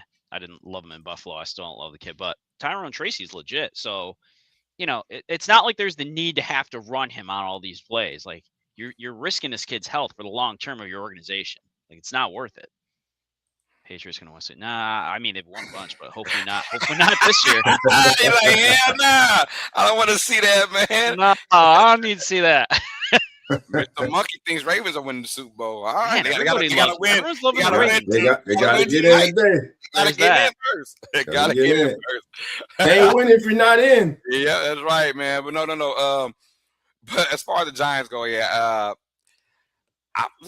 think they'll be competitive in this game. We know the Cowboys. Yeah. Do you think? I'm asking for Dolph. Cowboys was this the most disappointing team in the NFL, or at least on the NFC side? Or can you think about somebody else? Because of the offense that they had, defense they had this year, yes. Because the defense let this team down early in the season. Offense was humming. One of the better offenses in the NFC. They did make the mid-season trade, and you saw a little better performance out of the defense. They moved on from Diggs this week, which a lot of people saw coming. Bland, since he has come back, hasn't quite lived up to the contract that he's gotten. Lived up to his last name, Bland. Yeah. So, I mean, I'm gonna say they one of the most disappointing teams in the league because on any given Sunday, they can beat any team that's gone into the playoffs right now. And a lot of teams in the playoffs right now will have a problem stopping that offense. So they are definitely up there as one of the most disappointing teams. What I don't like is I don't like wasted years. And when I say wasted years, I look at my own team, the New Orleans Saints, 2014 to 16, wasted years. Drew Brees in his prime, right? And I feel like it's Dak Prescott in his prime right now with that 79, offense 79. and can score 40 any given Sunday like the New Orleans Saints did from 14 to 16. We didn't start getting good again until Drew Brees lost a step in his arm, because all that throwing he had to do in 14, 15, and 16 to be 7-9 for 3 years straight. This is the Cowboys that got to look in the mirror like, yo, we have got to intentionally put our marbles into the defense. Because if not, you're going to just keep wasting Dak Prescott's prime years, man, because you only got so many prime years in the NFL until now you're a dink and dunk quarterback like Drew Brees became somewhere in about the 2018, 2019 season. He was still very accurate, obviously, the most accurate quarterback in NFL history, but at the same time, wasted years in your prime, you just don't want to go through that. Like, especially, I can handle a bad offense with a great defense because that can get you further than a great offense with a poor ass defense. It's almost like wasted calories. And we said about Dak for a lot of his career, wasted calories, wasted stats. You're throwing up, you're getting 300 yards and 3 touchdowns, but you lost by 10 points when in the fourth quarter you're down by 20 and you made it to a 10-point game. That kind of stuff. So if you're a Cowboy fan, you're like, yo, we got to get the defense going on because primes, you don't want to lose that, man, in your prime. I mean, another great year for Dak Prescott for nothing. Next thing has been the playoffs, though. He was an MVP candidate the first 2 months of the season, and they were under 500. But he was playing that well on the offensive side, and that tells you. The same with Drew. Drew was an MVP candidate throwing 5,000 yards, in those years to have us under 500, So you got to get your stuff right, Dallas. I think Giants keep it competitive in this game. Give me Dallas to win barely. It'll be another good game, though. I think Dallas wins by 3. I'm going with the Giants in this one. You going to Giants? Yeah, I think the Giants win them today. I'm just looking at New York, and I'm like, I don't. What's your identity, man? What's your identity? And they just have none. I hope they change it for next year. They're just trying to limp get to a the new end of the coach. season. Until they get a new coach. We don't. They won't have identity to the mid part of next year. That is true. Mid part of the season. That is true. Hopefully. All right, let's keep it going, y'all. We can quickly go through this. Jets versus Bills. How bad, Jeremy, do the Bills mollywop the Jets? They're only a 10.5-point favorite in this game. It's gonna be like 17 plus. They're just gonna throttle the Jets today. Jets got nothing to play for. I mean, the Bills are playing. This is realistically, and I know people are like, well, it might not be the last. No, let's call it what it is. It's gonna be the last game of the Ralph. It is one of those days that's gonna be filled with all kinds of crazy emotion in that stadium. And they're playing the Jets, right? So what a team to end this with. 1, a division rival, and 2, the fact that we can just run it up on them. And I don't see the Bills. The Bills might hold back if we get up by enough. I could see them starting to pull guys, but you've also got guys like Cook, right? He's going for the rushing title today. There's a lot on the line for the Bills, even though he'll get him.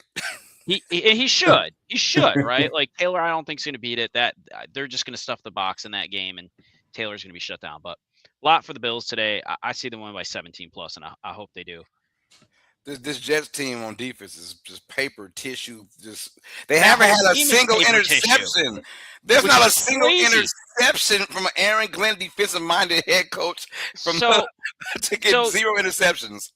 I know you like to bet, Carl. So I read something there. I think it was if you bet $100 on the opposing quarterback at the start of the season playing the Jets, and you took the winnings from every single game and reinvested in them, not throwing an interception, you'd be over $1 million. $1 million. I read that too. That is wild. God, dog.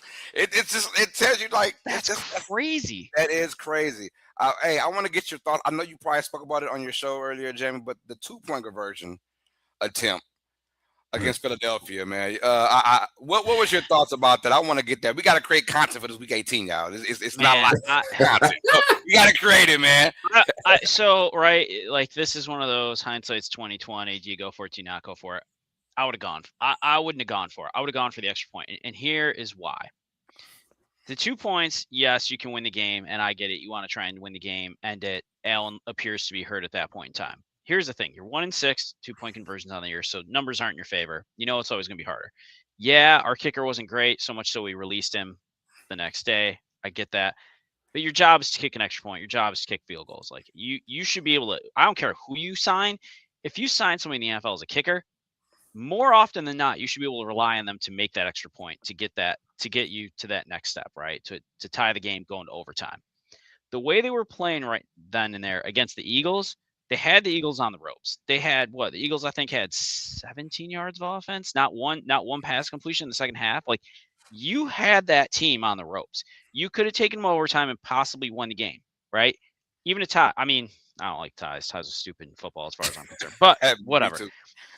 You could have gone overtime. You were probably going to win that game. You had momentum on your side. Eagles didn't have a plan to figure it out. I think McDermott, and again, this is me just assuming, right? I think McDermott was worried Allen was hurt, wanted to probably get through that game, wanted to try and just win it then and there and move on. I'm one of those people. I mean, I run a risk management team, right? So I'm going to be way more conservative. I'm going to kick the extra point. I'm going to go into overtime the way my team has been playing and put it on their shoulders to go finish that game. And any indication in the second half, the Bills should have walked away with the victory on that. So I'm pissed. We didn't. It is what it is. We got to play with the games. And at the end of the day, we're going to have to make it to, if we're going to go to the Super Bowl, we're going to have to roll through teams anyway. But man, that one sucked. It hurt. Yeah, I mean, I agree with you. They should have went for the extra point. Like you get a kicker there. His last one was blocked. I understand he had an extra point that was blocked, but the Eagles have blocked a few extra points this year. They got some guys that can. And that's gonna happen. That's just part of the game. Yeah, it's gonna happen. Like, but to get shocked or shook and say, "Nah, I can't trust him." Like twice. Come on, ain't gonna happen twice, right? I'll take my chances on that over trying to make a 2-point conversion right. like the Eagles. Like I said, they have the Eagles on the ropes, man. And Eagles couldn't do diddly shit on offense. No. I'm like, what was the point? And analytics, baby, analytics, man. Yeah, those damn analytics. That's it. That's why we're going to the NFL next year, Carlos. Yeah. From a competitive standpoint, we have a game. The Lions and the Bears. You know, Lions want to try and play spoiler a little bit over Chicago. Chicago 3.5-point favorite at home against Detroit. Who you guys got winning this game, man? Chicago to win will be the number 2 seed. So they have a lot to fight for in this game. But I think the Lions want to play spoilers. They're one of those teams that I think the head coach Campbell will not let them just like, let's rest guys. No, he wants to play spoilers. Who do you guys have winning this game? I saw what you, Dolph. I'm going with the Lions with the upset. I think they come in roaring today, upset, disappointed, and they know they go take out all their frustration today on the Bears. Now, listen, that Bears defense, they're good. They're opportunistic as far as getting turnovers and everything. But I think the Lions close out the day strong, man. Yeah, I'm going Lions as well. I think the Lions do come out strong. I know I'm probably weird for saying that, but because Chicago's running game, I'll tell you what, Chicago, if these two teams play their best, it's in Chicago, it's nasty, it's ugly. I think that the Lions will find a way to keep it close. But if Chicago does come with their running game and they can dominate, that's kind of what you want to do in Chicago. And if they get this win, that'll be a huge win for Chicago because they need to have home field advantage. They're one of those teams that need it, right? As far as like not just round one, but if they can host Philadelphia, you know, they want that and they need that in my opinion. Or if they can host whoever it is in the second round, they would rather that. So I'm gonna go with Detroit to be upset minded and win this game, but won't be shocked if Chicago pulls it off. How about you, Jeremy? Yeah, I'm going to go with the Lions on this one. I think they're just angry, right? An angry team's a dangerous team. They're out of the playoffs. They knew they had a shot this year. I mean, that roster is incredibly ridiculous on paper. But you got to play the game to win the game. And they're going to come in. They're going to be pissed. And I think they're going to take it on the Bears. I do think Caleb Williams and that running offense keeps this game close. But I do see the Lions winning this by 3. We got a question that says, what do you think of my Bears winning the Super Bowl? About you, Dolph? What's their chances? What do they have to do to win the Super Bowl? Do it. Rely on that running game and let Caleb Williams be special and the defense come up with timely turnovers. That's it. About you, Jeremy? Do what any good team does. Don't shoot yourself in the foot, right? Like that team is playing very complete football right now on both sides. It's making sure you stay on mistakes, not throwing stupid interceptions, not fumbling the ball, right? Making sure you're holding on to it. And that's what's going to make or break this year for whoever ends up in the Super Bowl and wins it. It's going to be, and like you can say this with any team, right? Who makes the least amount of mistakes? But it is going to be so razor thin when you look at everybody in the playoffs and how close they are. Everybody has some faults, but everybody has a shot. Like I'm with Dolph on this. There is no clear-cut team in this whole top to bottom race that I look at. I'm like, that's the team. that's the Patriots this year, or that's the Chiefs this year. Like that, there just is no team to me this year that's that. It is literally anybody's game that makes it into the playoffs, which is what's really going to be fun this year. I tell you what, Kevin Nolan F1, they got to win today. You win today, you get home field advantage until the NFC Championship if you got to face Seattle, right? You win today. Nobody in their right mind wants to play an NFL game in January in Chicago. It is nasty weather, and that is like so. They gave up 42 points to the Niners, but that was in San Francisco. It's California. It was good weather. Okay, that's fine. That same Niners team going to Chicago in January ain't putting up 42. They ain't putting up 42. We saw what Seattle did. They ain't putting up 42 in Chicago. No. I'll tell you that. The Bears need to have home field advantage at least, and hopefully the Seahawks can mess up in the divisional round or whatever. But Chicago with home field advantage, that's the start right there. You lean on that running game, and like Dolph said, let Caleb Williams be special. The man does not get sacked. He does not, which means he knows how to extend plays, be magical. And we'll see what goes on. But I like the Bears' chances of winning the Super Bowl. They got to win today, though, and secure the number 2 spot because I don't want them to have to go to Philadelphia. If Philadelphia wins the wild card matchup, that means they're probably on a roll now, in my opinion, to play at home against Chicago. So win right now against Detroit, and then you'll have home field advantage at least until the NFC Championship game, right? And that's all you can really ask for Chicago. So. We'll see, though, man. It's going to be a great playoff race. Hit the chat right, man. Hit the chat right quick, man. Hit the chat for me. Bring up something. Whatever you pick. I see somebody in there say the Saints win, they ruin their draft position. My man, get off the narrative. That is a national media narrative, bro. It ain't about no draft position, bro. It's about finding your quarterback. Saints found their quarterback. They can give a damn about draft position, bro. That's what it all came down to. Now that they don't need the quarterback, they don't have to go into the draft, and everybody know that they have to take a quarterback, and they be forced to take a quarterback, in my opinion, who is not worthy of being selected where he's going to be selected. They're in a good spot, man. But all that draft position and people talking about why win and stuff, people always say that. Why win? Because those 53 men in there or more, counting the practice squad, who bust their ass every day, who have gone through countless hours of treatment and pain and stuff we never see when they go home to their loved ones, it matters to them. So when people say, oh, this team tanking or this team tanks, there is not a player in the NFL who's going to allow his coach, GM, I don't care who it is, to tell him, go out there and purposely try to lose a game. That is some of the most ridiculous ass shit. Excuse my language, because I get tired of hearing that. And it's brought up by national media and everything. Tanking. Nobody ain't damn tanking. These kids are getting paid, man. You're trying to put film on tape. You're not.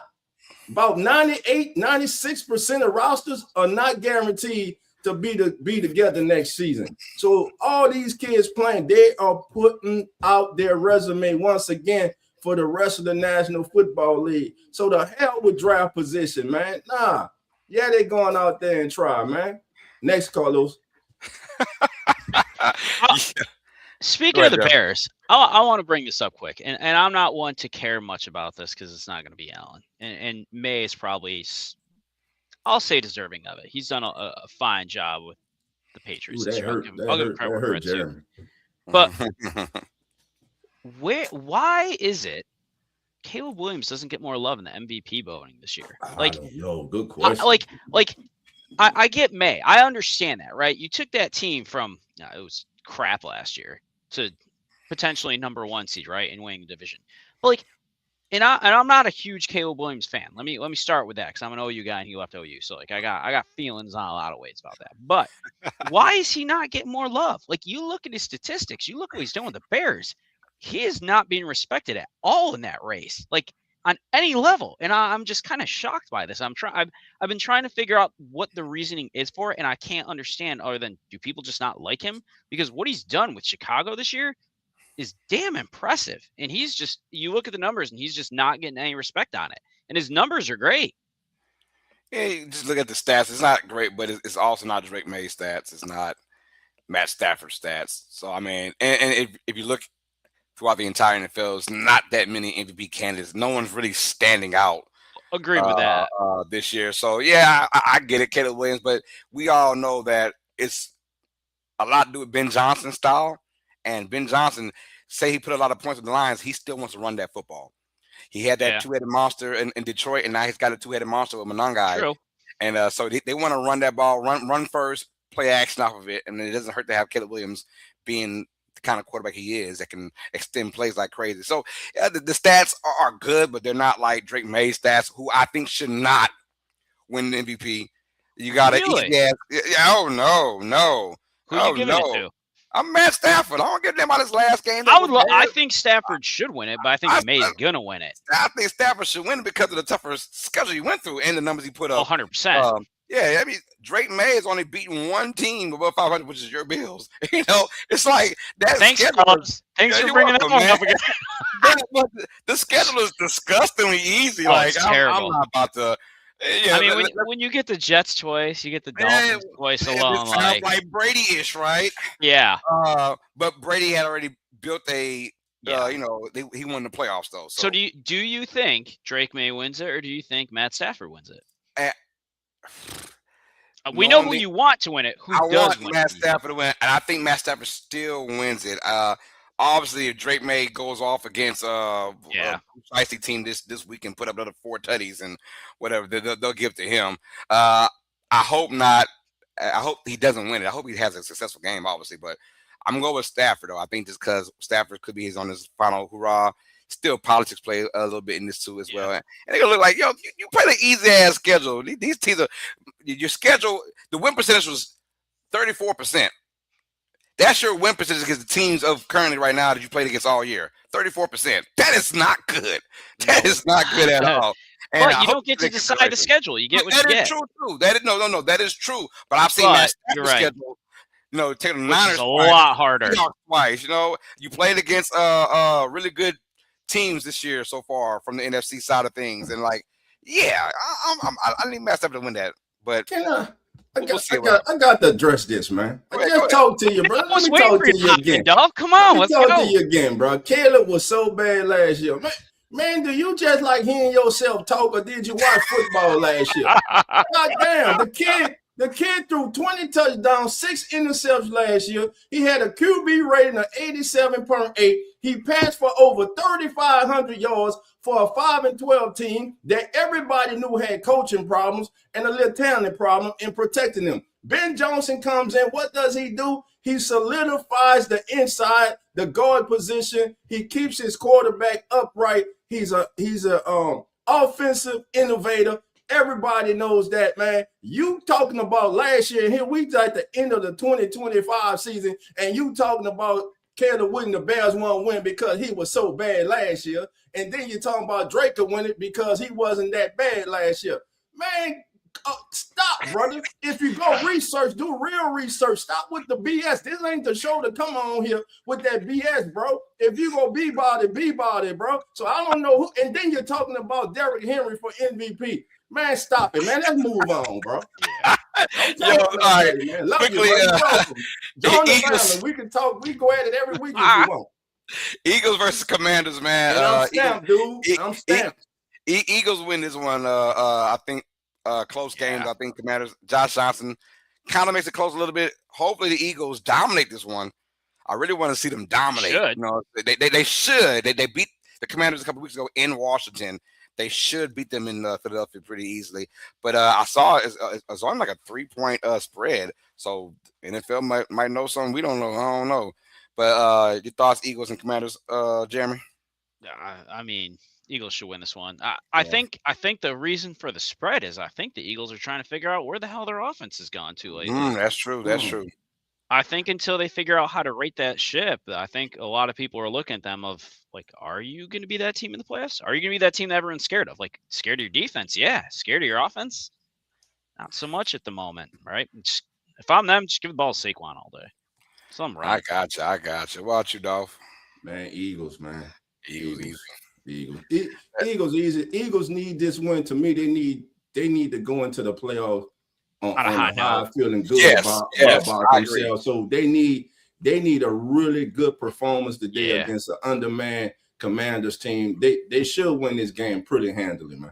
I agree. If there's one team that needs to go out on a hot note, it has to be Philadelphia, because right now their trajectory is probably one and done as the host team. Yeah, they're them and the winner of the NFC South. Those two host teams are looking at one and done spots if they don't get their stuff together real there quick. Is no way the Eagles gonna be one and done. But I hope not. I'm saying, but as one of those teams, they have they're one of those shots. I mean, you're taking on Super Bowl champion. You could play up to Green Bay, Rams, 49ers. The three teams you're looking at to host.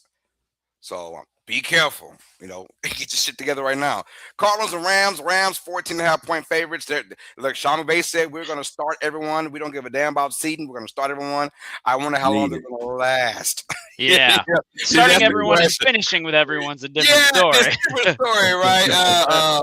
Rams over the Cardinals for sure. I'm going with that, man. Rams can either finish 5th or 6th, depending on what they do, obviously. If they won 5.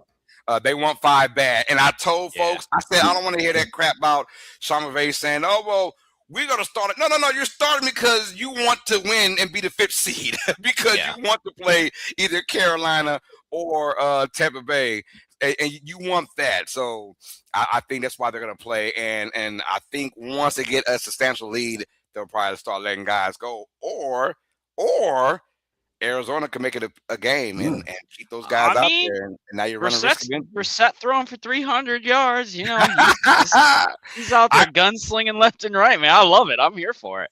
I got Rams in a blowout. I think Rams blow them out by 20. I'm for sure. Yeah, I'm going to go Rams 36-16. How about you, Dolph?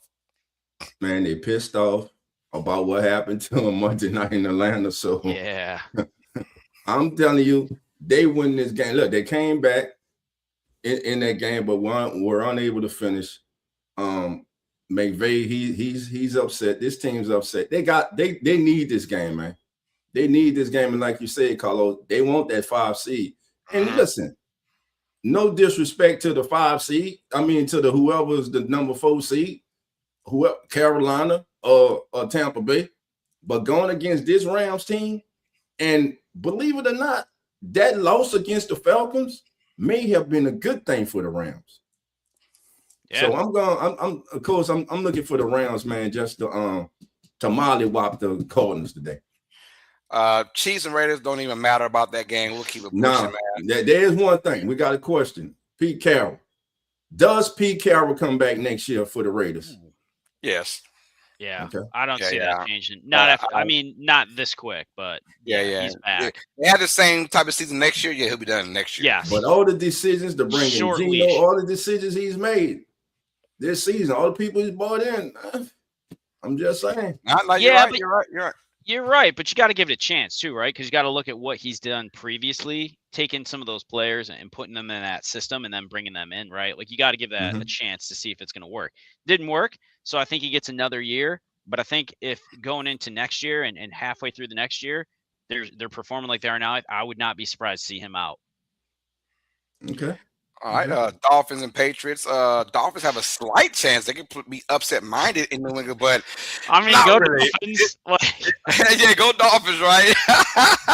I'm going New England to win this game. They're going to start Quinn Ewers, who had a good game against the Buccaneers, but I don't see the Dolphins keeping up with them. Your thoughts about this, Jeremy? No. I mean, A-Chain's the only guy that's going to be able to keep this game close for the Dolphins, if anything. I mean, Quinn Ewers has looked good. It's going to be interesting to me as a Bills fan to see what happens next year with that quarterback room with Tua and where he ends up and how that goes.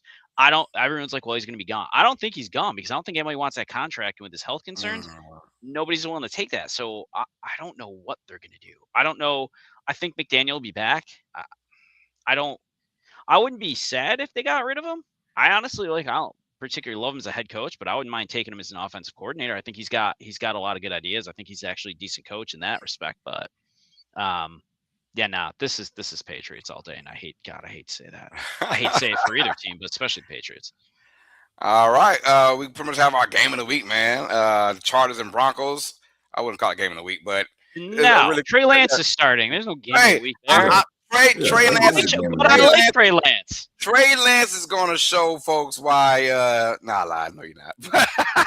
You know what? But what if he did? What if he? Let's just say it's okay. Let's go on and say that. Devil's advocate. Let's just say Trey Lance comes in and lights it up all of a sudden. Does that do anything for him? I mean, granted, there were such high hopes for him with San Francisco leveraging the franchise on them, and I think it was last week's show. It was like, man, thank God Brock Purdy worked out for them, because if not, they'd still be paying the piper on that one for years to come. But man, I always like Trey Lance. I still think he always had potential. He's not AR-15, right? Because I think he's more polished in a lot of ways, but he still has such raw ability that I think they could do a lot of crazy things with him in that offense if given the opportunity. So Chargers could be an interesting game. I don't think it's the game of the week, but I think it's going to be an interesting game just because I want to see what he does with a full game. Like you said, Dolph, this is an audition for 31 of the teams right here. Yeah, it's an audition for sure. That's what it is. I'm going with the Broncos to win this one easily. Broncos win this one.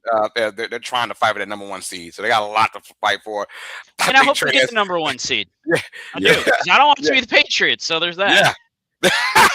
I think Trey Lance is gonna run for his damn life in this game, man. I hope he can do something good with it, man. The Chargers are just stuck where they're stuck at. They don't give a damn.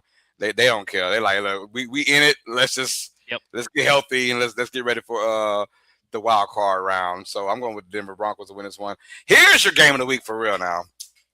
All right, last one on the docket, man.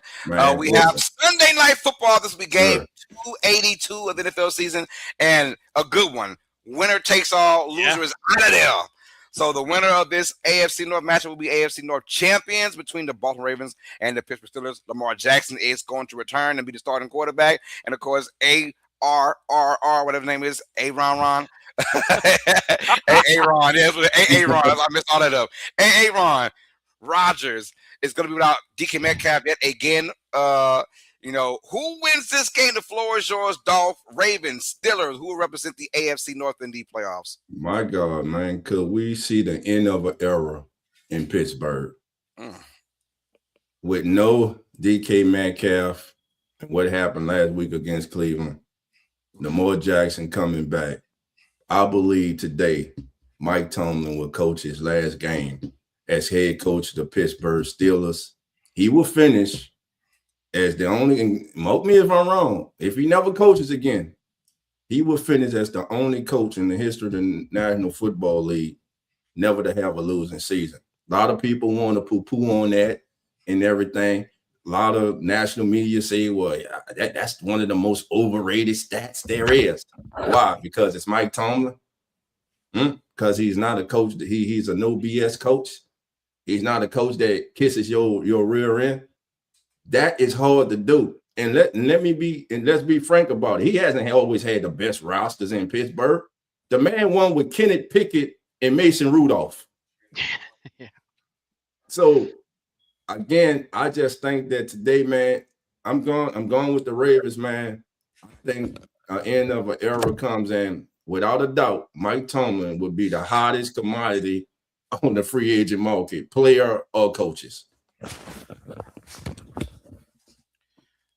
Let's get it in. I'm going with the Steelers. Ooh. I'm going with Pittsburgh to win this game. It feels like all the chips are against him, but I like TJ Watt coming back. He said he's healthy. I like Calvin Austin coming in as a receiver for Pittsburgh. I think Aaron Rodgers was built for this kind of moment. If you put any other quarterback, the Mason Rudolphs of the world, whoever they had before Mason Rudolph in this game, I will go easily Ravens, but I think that Aaron Rodgers is going to lead this team to a victory. And I'm going to tell you this, I'm going to tell you right now, I think Pittsburgh wins via the running game. Run it down Baltimore's throat, time possession, make it ugly, and they're going to find a way to shut down Derrick Henry because Lamar Jackson's back, and for some reason Lamar's there. They don't like to run the football. I feel like it's one of those games. This is a playoff game, obviously, a playoff de facto game. And in these moments, can Lamar Jackson rise to the occasion? I don't see it. I'm not saying Lamar is done, but I feel like his best years are now behind him, and I'm going to keep that real. And I think Pittsburgh, even without DK Metcalf, they will slow this game down, grind it out. I'm going with Pittsburgh to win a nasty, ugly game, 20-17. Pittsburgh will be your AFC North champions. What about you, Jeremy? All right. Wow, man. So I go back and forth on this one. I think both coaches right now are playing for the jobs. I think both teams need to win this game for their coaches. I think Harbaugh, if they lose, has the potential to be out. I do think if the Steelers lose, I'm with Dolph on this. I almost think 100% Tomlin's gone. I think he's been on the hot seat for quite some time, right? He is a good quarterback good coach, but also an average coach at a lot of times, right? Like, it's great you get into the playoffs, but you got to get beyond just getting in the playoffs every year. Like, I even look at McDermott, same thing, right? Like, right now, look at him as, could he be on the hot seat depending on what happens to the Bills? If we lose in the first round, right, is he gone? I agree with you, Carlos.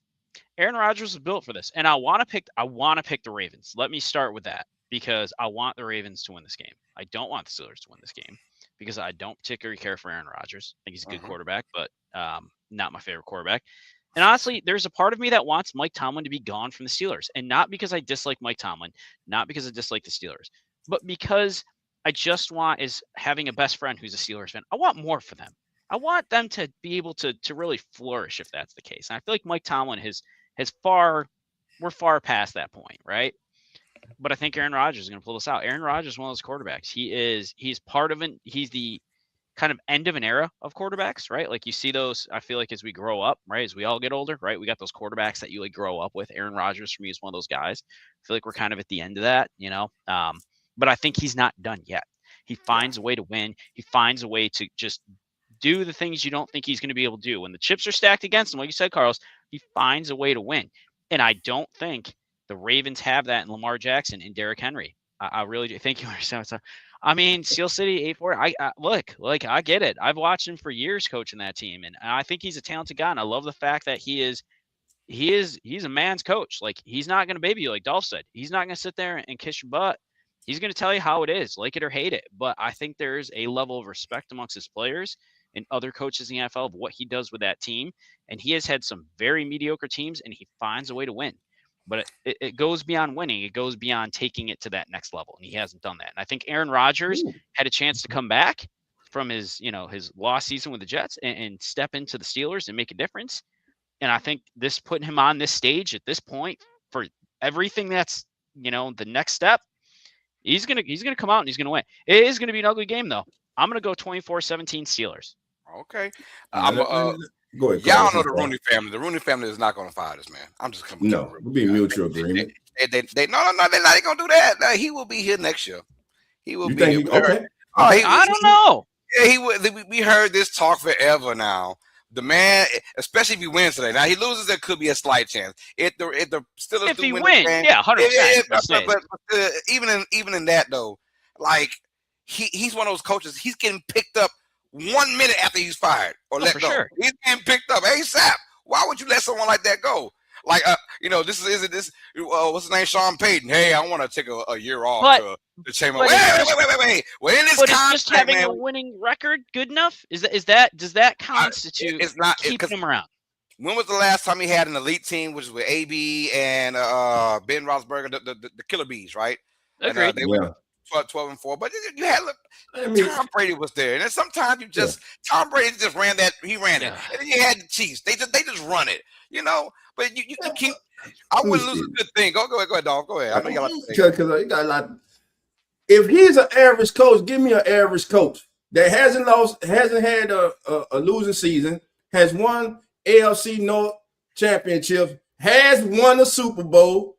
There are so-called above average or offensive-minded coaches who haven't come close to doing anything that's on this man's resume. As Carlos said, if he decides to walk away from Pittsburgh, if they agree to part ways, he will not be on the street one single minute before his agent phone is blowing up with teams in need of a head coach calling to get him in there. It is not. And Pittsburgh, be careful. Y'all, you say, I understand y'all frustration, but man, y'all are going into the last game of the season with an opportunity to win the division and advance to the playoff. Be careful what you ask for, because if he leaves, I guarantee you the next coach come in, y'all won't be in this position. Y'all ass will be picking in the top 5 probably for the next 3-4 years. It ain't as easy as y'all think. What has happened in Pittsburgh doesn't happen everywhere else. Y'all are blessed. I understand y'all be frustrated, but you're in the fight. Every year you had the opportunity, though. You got in the dance. No, you didn't advance. One time you did. You got that ring.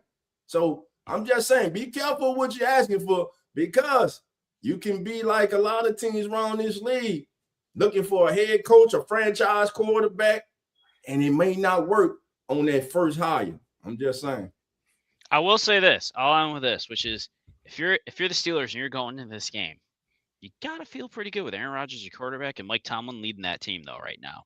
Like, you got to feel good about that going up against Harbaugh and Lamar Jackson, who Lamar I don't believe is 100%.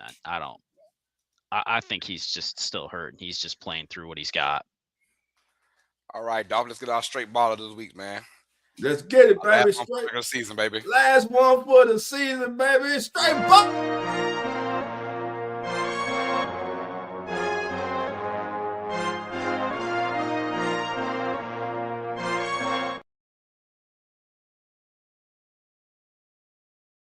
Carlos, give me the music. I call this show. Let's go, baby. Last one for the regular season, baby. Whoa. So, dog, who you going with your straight baller, baby? The music coming. So, as I was looking around the league, turn it up, Carlos, baby. We about to have fun going out this thing. As I scoured across the league, baby, it brought me back to the state of Ohio. Damn it, I have picked them the last several weeks, and I'm picking them on the last regular season game of the week. Doc, damn it, Incredible Hulk, you got to get it done today. Myles Garrett, you got to set the record today. Jadil Sanders will scramble into history today. Myles Garrett will straight ball today, as he will make history today by recording 23.5 sacks in a season. Myles Garrett is my straight baller of the day. Let's go, baby. I'm going to keep it in the same division, the AFC North. Mr. Aaron Rodgers. Could this be it? We don't know. But I think he's going to give it all that he got. I'm going with 2 tutties, 200 yards passing, and a win for Pittsburgh to be the AFC North champion. Aaron Rodgers is my straight all-in player of the week. How about you, Jeremy? Man, I gotta rep my fam right here. I'm going Tyler Shuck, 300 yards, 2 touchdowns, and a win over the rival Atlanta Falcons today. Let's go, Saints Nation! Who that? Oh, they want to join the one. Who you got? Who you got? Hey, man, I just can't believe it. I just can't believe it. My straight baller of the day, believe it or not, is going to come straight out of New Orleans, Mr. Tyler Shaw. I can't believe it. I can't believe it. I'm telling you, I cannot believe it. Pick somebody else. That's the kid. Boy, that's what we fan. Hey, man, look, watch this kid ball out today, man. Watch this kid in the pocket. Watch this kid develop himself. This is not, look, this is not, this is real, dude. This is not nothing to get on nobody's good side or nothing like that. But watch this kid, man. Our defense is going to show up, but watch this kid in the pocket develop himself. This guy, if the New Orleans does what they need to do with him, this kid is the future of New Orleans. We better watch out. Jaden had just got competitive. He already I ain't trying to hit none of that cowboy, man. He just trying to jinx everybody. I should change my straight ball to the B. John. I know, right? All right, listen, man, you have to make it interesting, man. You got to make it interesting. Definitely. Listen, family, we about to get on out of here. We thank each and every single one of you for joining us for here on As the NFL Turns. And listen, our season isn't over, baby. We're with you all the way through Super Bowl Sunday. As the NFL Turns, we'll be back next week. And remember, family, the doors are not open. So, fellas, what we tell them? Come on, in. We out. Enjoy your Sunday, fam.